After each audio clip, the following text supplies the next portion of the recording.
ஆண்டவராகிய இயேசு கிறிஸ்துவின் நாமத்தினாலே உங்கள் யாவருக்கும் என் அன்பின் வாழ்த்துக்கள். எல்லோரும் சந்தோஷமா இருக்கிறீங்களா? சந்தோஷமா இருங்கள். எப்பொழுதும் கர்த்தருக்குள் சந்தோஷமா இருங்கள். சந்தோஷமா இருப்பதே தேவனுக்கு பிரியமான காரியம். வாங்கள் இன்றைக்கான தேவனுடைய வார்த்தையை நாம் விசுவாசத்துடன் கேட்போம். இன்றைக்கான தேவனுடைய வார்த்தை, உன் தகப்பன் புத்தியை கேள், உன் தாயின் போதகத்தை தள்ளாதே. இன்றைக்கான தேவனுடைய வார்த்தையை நாம் விசுவாசத்துடன் கேட்போம். நீதிமொழிகள் 1ஆம் அதிகாரம் 8ஆம் வசனம் இவ்வாறாக சொல்கிறது: என் மகனே, உன் தகப்பன் புத்தியை கேள், உன் தாயின் போதகத்தை தள்ளாதே. இன்றைக்கான தேவனுடைய வார்த்தையை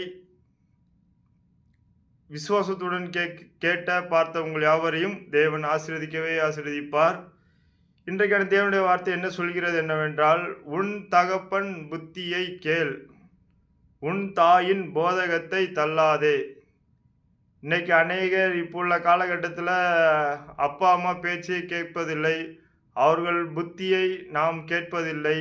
இப்படி நாம் கேட்காமல் சில காரியங்களை செய்யும்போது பல சிக்கலில் சிக்கி தவிக்கிற அநேக மக்களை நாம் பார்க்கிறோம்.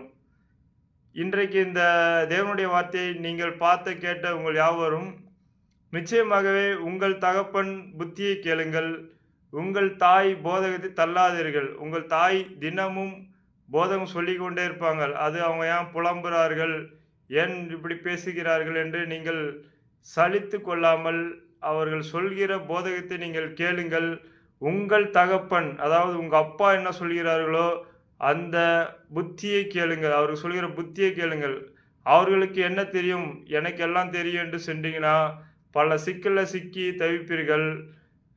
அதற்கு பின் வருத்தப்படுவதனால் ஒரு பிரயோஜனம் இல்லை.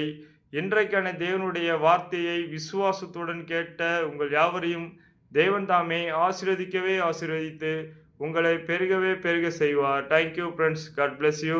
மறக்காமல் உங்களை சப்ஸ்கிரைப் செய்யுங்கள். எதை செய்தாலும் தேவனுக்கென்று செய்யுங்கள். தேவநாமம் மகிமைப்பட செய்யுங்கள். தேங்க்யூ. God bless you.